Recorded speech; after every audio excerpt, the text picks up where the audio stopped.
In this lesson, we are going to look at setting study goals and strategies and tips for that. There are so many reasons why you should be setting study goals to prepare for your examinations. One of those reasons is that study goals give you a clear sense of direction. They help you understand what you need to achieve and how to get there. And this kind of clarity can really make your study sessions more focused and efficient. And because having specific goals to work towards can really boost your motivation, knowing what you aim to accomplish each day or week keeps you driven and committed to your studies. Time management is important, and setting study goals allows you to allocate your time efficiently so that you spend sufficient time on each subject and you avoid that last minute cramming, which can be very stressful. Another reason you should be setting study goals is because they help you concentrate on specific tasks without getting sidetracked or distracted. So, by knowing exactly what you need to study, you avoid distractions, you stay focused on the task at hand. And lastly, setting study goals helps to reduce stress and anxiety by making the whole task of revising for exams much more manageable. One way to set your goals is to use the SMART method. It's a way to set goals that are clear and reachable. It also helps you make sure that your goals are well defined and achievable. SMART is an acronym that stands for specific, measurable, achievable, relevant, and time bound. So let's look at those in a bit more detail. The first is to set specific goals. They should be clear, not vague or general. At this stage, you should ask yourself, what do I want to achieve? Why is this goal important? Who is involved? And where will it take place?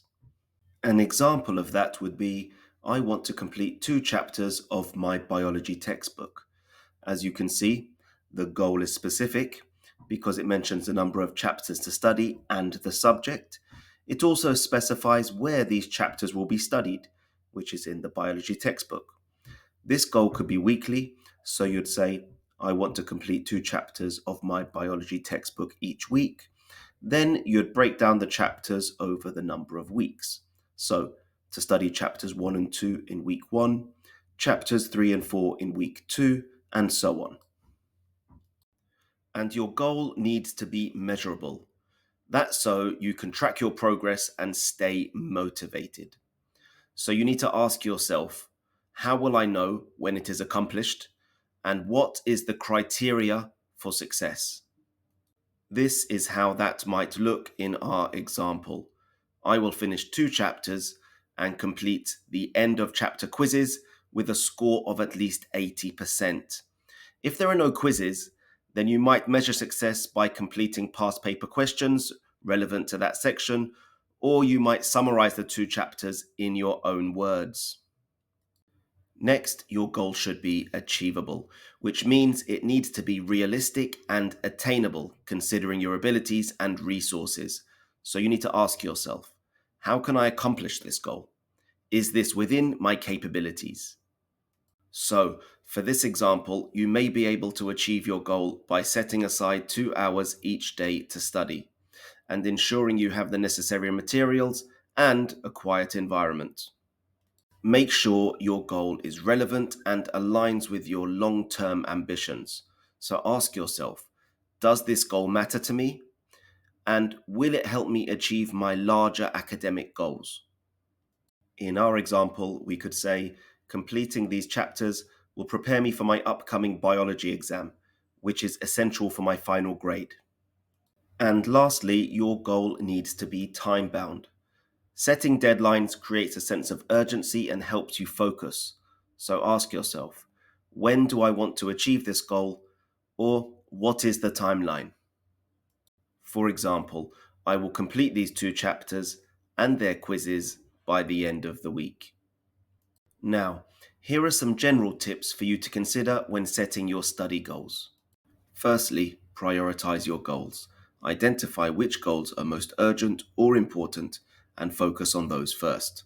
So, You'd prioritize studying for a test next week over a project that is due in a month's time, say. And write your goals. Putting your goals in writing serves as a constant reminder.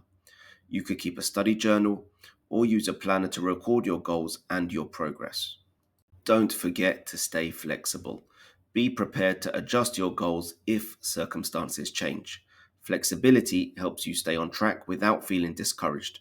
So, if you fall behind, adjust your timeline and your goals accordingly. And lastly, celebrate when you achieve your goals, no matter how small they may be. This boosts morale and motivation. You could treat yourself to a movie at the cinema or lunch at your favorite restaurant, for example. And that's it for this lesson. Don't forget to download the SMART guide, which contains all the relevant information covered in this video. Thank you for watching, and bye for now.